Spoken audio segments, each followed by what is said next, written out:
So how are we going to do this? How are we going to get this visual prayer going?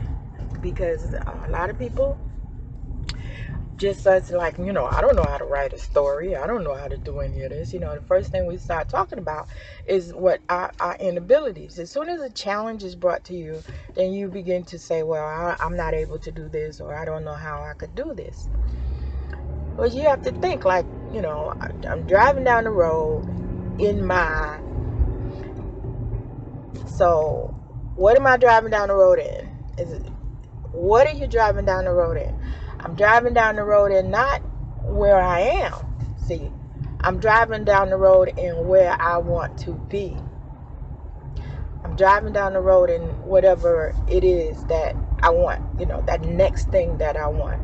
Or I'm walking into, putting my key into that next thing that I want. Or I'm on my way to the job, the next job that I want, or the next thing that I want. I'm headed to ministry, whatever. I'm headed to the building. I'm headed to the church building. That's one of my stories. See, and the thing is, it's kind of like, when you're sewing, and I say to you, try to keep it down to about 3 things that you can constantly watch and babysit and monitor. And when you put these things in perspective, you'll be able to better understand. For example, if I'm taking care of a child, I want to make sure that child is fed on time. I want to make sure that child is clean. I want to make sure that nothing comes and distracts or that child, or when I say distracts, causes it to get into any danger. I'm going to baby proof the house. And those kinds of things, I'm taking care with this particular little human. Well, it's the same concept when you're talking about sewing. And we talk about sewing. Well, our ministry is based on this, on sewing and having an understanding. And we don't have to talk about it as much as we once did, because now we understand it. It's not just one person's understanding. We understand the process. We understand that concept of sewing. But now the concept of sewing is a foundational understanding. And you can take that foundational understanding and apply it to other aspects of your life as you continue to grow and prosper in your kingdom conscious mind.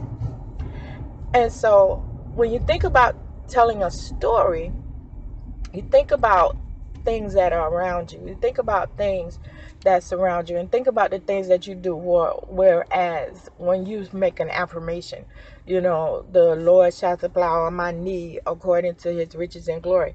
Well, you're making an affirming statement. You're making an affirmation.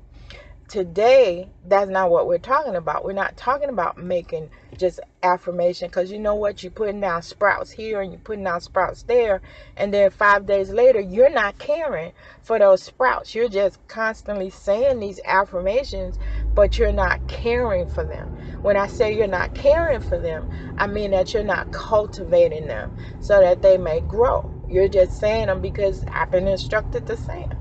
The difference is when you're talking about this type of prayer, visual prayer, then you got the vision in front of you. Now you have to use your mental space. You have to show that, in your mind, that the things that you can see, because you can visualize in your mind the thing that you want to see. This is a superpower that you have. See, prayer is your superpower.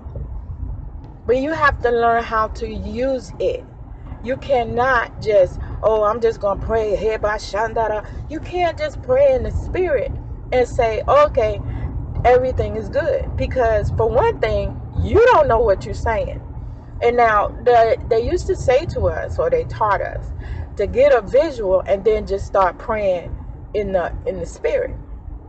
I've yet to see any of those things that I was praying in the spirit for visually come to pass.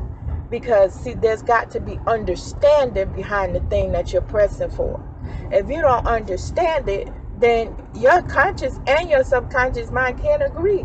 They can't get together because you don't know what you said in spirit, in the realm of the spirit, when you're just speaking in tongues.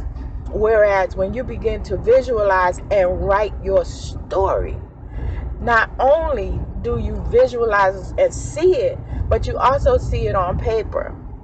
So you're speaking out. It's like you're being prophetic. It's a key to prophetic understanding. It's a key to it. You know, the Bible talks about all of us can prophesy.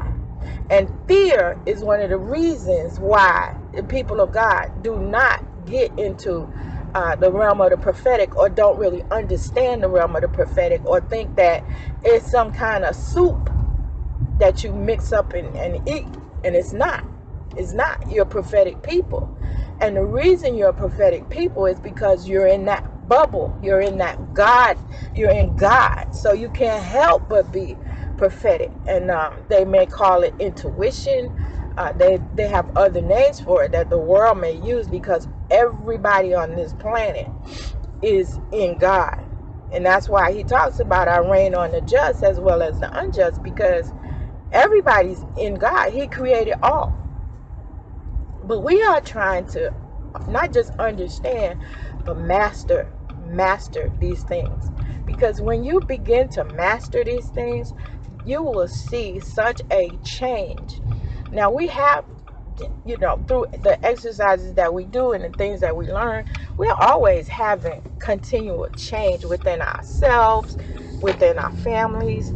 And that is a blessing, because there was a time when, you know, you turn on the car and it wouldn't go nowhere. You couldn't get the engine to turn over. Now you know how to turn that engine over. Now you know how to get that car moving. You know what it does to change the tires. You know what it means to change the oil. You know what it takes to keep that car moving.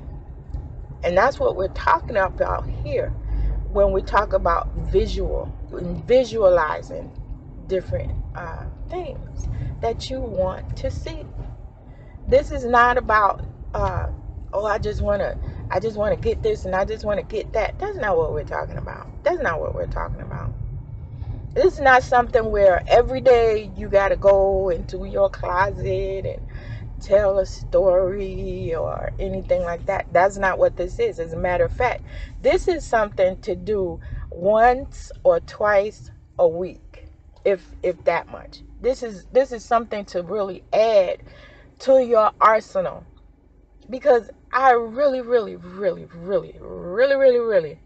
want you not just to prosper, but I want you to see God. I want you to be so connected to the Father through understanding who he is and the benefits that he has provided to you.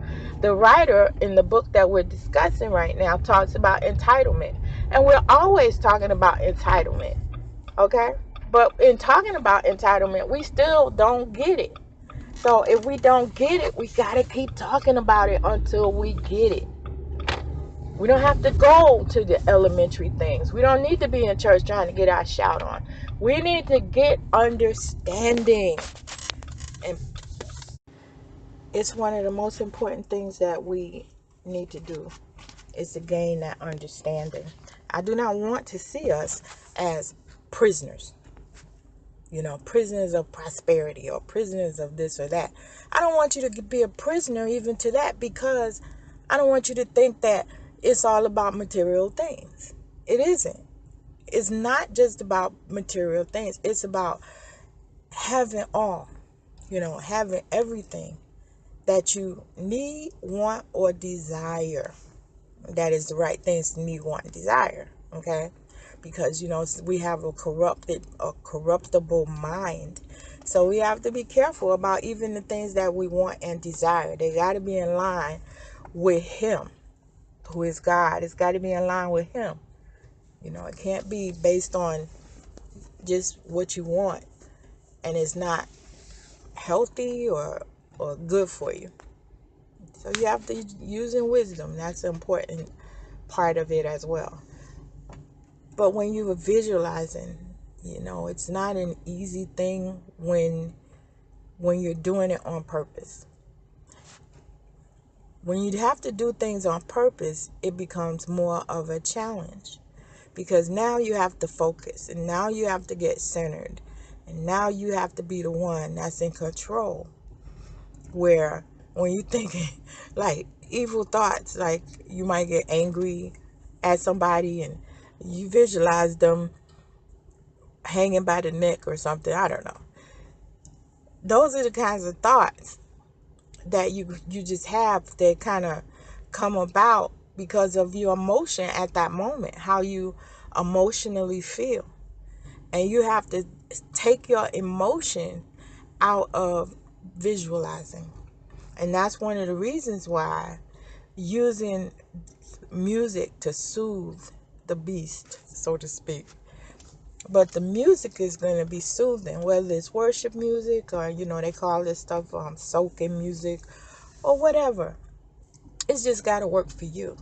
And it cannot be something that has like a tune. Like I was listening to something and it was instrumental, and then it started going into "You alone are my sword and shield." So now, where I'm focusing on whatever I might have been thinking about, I immediately got pulled into the tune because I recognized the tune. And then then it went on, and then it went on, and then the next thing, another tune that I recognized came up. So whatever I might have been doing, I was distracted because I was pulled away by that sound. And sound is a powerful thing when you're trying to focus. And you want to focus on one. You want to focus on this one thing. And that one thing is to be the sound or that vibration that you're going to be making. That one sound that you're going to make as you are listening to this music. And you're going to be speaking at the same time you're listening to the music. And every outside distraction is going to be gone. And in the midst of that, you might get happy. You may start crying.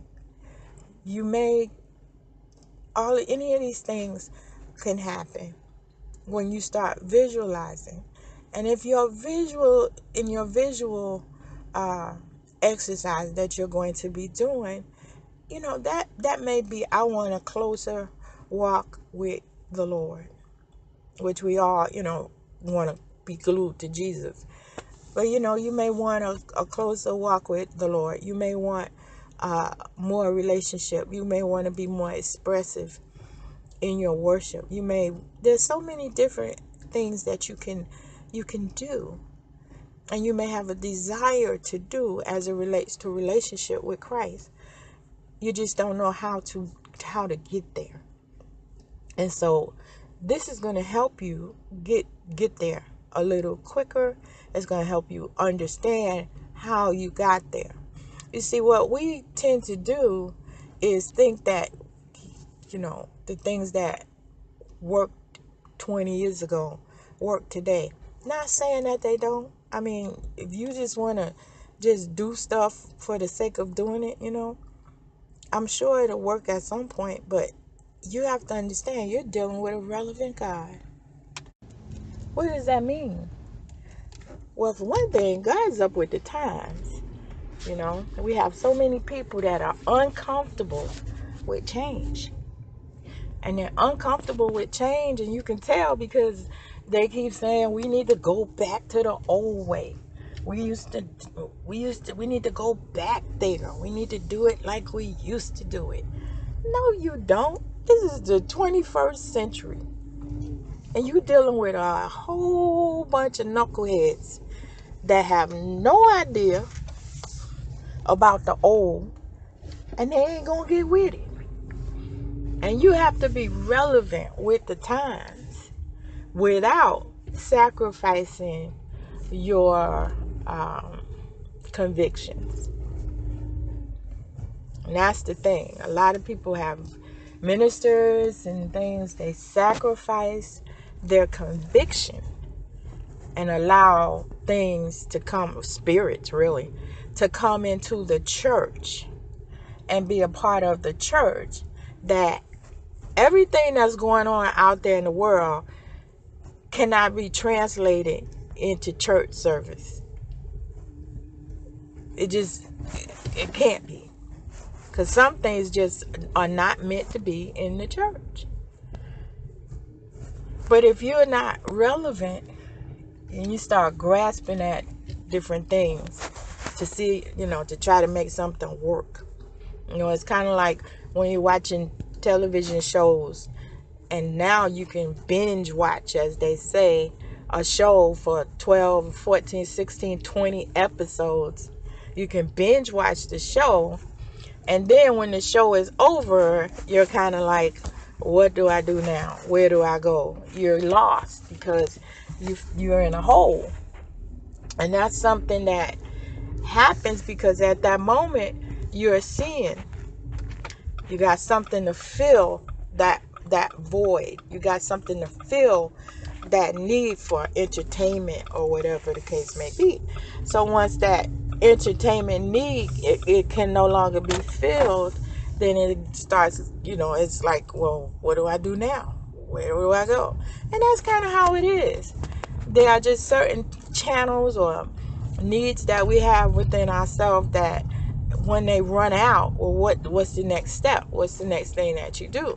But God is not like that. It's not like a need and then there's no need there. He's not like a channel and then he turns off and you can't get back to that channel. That's not God. That's got nothing to do with the things that we're talking about or the things that we deal with. But that's how it has been perceived. That's how we've lived as the Church of Jesus Christ for so long. And it is difficult to get people to change. But we're doing really good. Oh man, it's right there. We're doing really great at change and getting change to come about. So, it's awesome and God is awesome and you're awesome. So having said that as an example, I just want you to understand where we're trying to go with this visual prayer and understanding. And I'll probably be talking about it more and more just till you get the concept. And when you start getting results, then I won't have to work so hard at getting this across to you, because you'll be like, ooh, thank you, Jesus. This works. And you have to understand that all things work together for your good.